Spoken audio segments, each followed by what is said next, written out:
कंकाल का रहस्य। चौरा गांव के खेतों में इन दिनों खुदाई का काम चल रहा था। असल में इसी गांव से होकर एक अच्छी सड़क गुजरनी थी, इसलिए यहाँ खुदाई शुरू की गई थी। अचानक एक दिन खुदाई करने वाली मशीन से कुछ टकराता है। बाद में जब खोजबीन की जाती है तो वहां से 2 कंकाल मिलते हैं। पुलिस गांव के लोगों से पूछताछ शुरू करती है। आप लोगों को क्या लगता है ये किसके कंकाल हो सकते हैं? अरे साहब, हमें क्या पता ये किसके कंकाल है, आप ही लोग पता लगाइए। हम लोग तो बहुत ज़्यादा डरे हुए हैं। हाँ, हमारी फॉरेंसिक टीम अभी आ रही है। ये बताओ कि इस गांव के रहने वाला कोई जोड़ा गायब तो नहीं ना? क्योंकि शुरुआती जांच में तो ये बात सामने आ रही है कि एक कंकाल किसी पुरुष का है तो एक किसी महिला का। साहब, हमें तो बहुत डर लग रहा है। ऐसे कंकाल मिलने का मतलब गांव के आसपास ही किसी की हत्या हुई है या फिर किसी को जलाकर मार डाला गया है। हाँ साहब, हम अपने परिवार को लेकर बहुत ही ज्यादा परेशान हैं। देखिए, आप लोगों की परेशानी हम समझ सकते हैं, लेकिन आप लोगों को पुलिस का सहयोग करना होगा, क्योंकि आपके सहयोग के बगैर हम ये पता नहीं लगा सकते हैं कि आखिर ये किसके कंकाल है और इनकी हत्या किसने की। ठीक है साहब, गांव के लोग आपका पूरा सहयोग करेंगे। हाँ साहब, पूरा सहयोग करेंगे। तो फिर ठीक है, हम अपनी जांच शुरू कर देते हैं। कुछ दिन बाद जांच रिपोर्ट आ जाती है। पता चलता है कि ये कंकाल करीब 20 साल पुराने हैं, यानी 20 साल पहले किसी जोड़े की हत्या कर शव को यहाँ पर दबा दिया गया था। इंस्पेक्टर राघव, ये बताओ कि 20 साल पहले की मर्डर मिस्ट्री क्या आप सुलझ सकती है? हाँ सर, क्यों नहीं। लेकिन अब सबूत और गवाह काफी मिट गए होंगे। मुश्किल तो होगी, लेकिन शायद किसी परिवार को इंसाफ मिल सके। इंस्पेक्टर राघव, आप बिल्कुल सही कह रहे हैं। किसी परिवार को तो इंसाफ मिलेगा ही और किसी को उसके किए की सजा भी मिलेगी। जी सर, मैंने तो जांच शुरू भी कर दी है। 20 साल पहले इस गांव के 2 जोड़े अचानक कहीं गायब हो गए थे। मैंने दोनों ही परिवारों के बाकी के सदस्यों से बातचीत शुरू की तो उन्होंने बताया कि उनके बच्चे शहर गए थे, लेकिन आज तक वापस नहीं लौटे हैं। लेकिन ये दोनों शव किस परिवार के सदस्यों के हैं, ये कैसे पता चल सकेगा? सर, मैंने डीएनए टेस्ट करवा लिया है। आज शाम तक इसकी रिपोर्ट भी आ जाएगी। अच्छा, ठीक है। उसी शाम को सर, डीएनए रिपोर्ट के मुताबिक ये दोनों ही लाशें चौरा गांव के रहने वाले प्रधान सुल्तान सिंह के बेटे और बहू की है। लेकिन इनकी हत्याएं किसने की है, ये कैसे पता लगेगा? इसी का तो पता लगाने की कोशिश में जुटा हूं सर। आज सुल्तान सिंह से मिलने भी जा रहा हूं। मेरा बेटा और बहू तो मेरे लिए सिर्फ यादों में ही रह गए थे। हमें उनकी लाशें तक नहीं मिल सकी थी। आज 20 साल बाद उनके कंकाल मिले हैं। मैं अब किसके लिए जीऊं?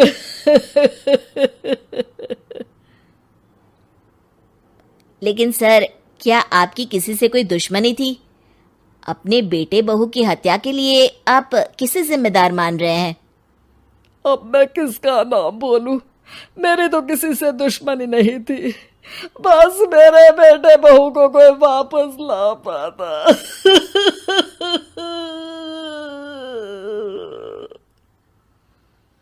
इसके बाद सुल्तान सिंह फूट फूट कर रोना शुरू कर देते हैं। सर, अब आप इनका अंतिम संस्कार करवा सकते हैं। कम से कम इनका शरीर ना सही, इनका कंकाल तो आपको मिला है। लेकिन हाँ, अगर आपको कुछ भी याद आए तो जरूर बताइएगा। मेरी तो बेटा अब उम्र हो गई है, लेकिन मेरे बेटे और बहू के हत्यारों का जरूर पता लगाइएगा, क्योंकि जब तक हत्यारे पकड़े नहीं जाएंगे मेरा मन नहीं मानेगा। सर, हमारी पूरी कोशिश रहेगी हत्यारे को पकड़ने की। लेकिन एक बात बताइए, उस वक्त आपको किस पर शक गया था? उस वक्त मेरे एक ड्राइवर को पकड़ा गया था, लेकिन सबूतों के अभाव में उसे छोड़ दिया गया था। अच्छा, और ड्राइवर पर कैसे शक हुआ था? क्योंकि उस दिन ड्राइवर छुट्टी पर था। उस समय लेकिन लाश क्यों नहीं मिल सकी थी?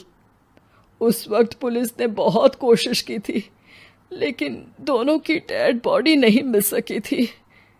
ठीक है, हमारी तफ्तीश चल रही है, मैं फिर आऊँगा। इसके बाद इंस्पेक्टर वहां से चला जाता है और सुल्तान सिंह अपने बेटे और बहू की याद में खो जाते हैं। कुछ दिन बाद सुल्तान सर, एक बात बताइए, जब आपके बेटे बहू की हत्या हुई थी, उसी के आसपास आपके ही गांव का रहने वाला एक और जोड़ा उसी वक्त गायब हो गया था ना? हाँ सर, अलका और अभिषेक, वो भी मेरे बच्चों जैसे ही थे। तो फिर वो कहाँ है? उनका भी आज तक पता नहीं चल सका, लेकिन बताते हैं कि कुछ साल पहले अभिषेक को गांव के ही किसी आदमी ने मुंबई में देखा था, लेकिन फिर वो गायब हो गया। यानी अभिषेक और अलका की हत्या नहीं हुई थी, बल्कि उन्होंने किसी वजह से खुद ही गांव छोड़ दिया था। हाँ, हो सकता है, क्योंकि अभिषेक मेरे बेटे संतोष का अच्छा दोस्त था और उसका मेरे घर भी आना जाना लगा रहता था।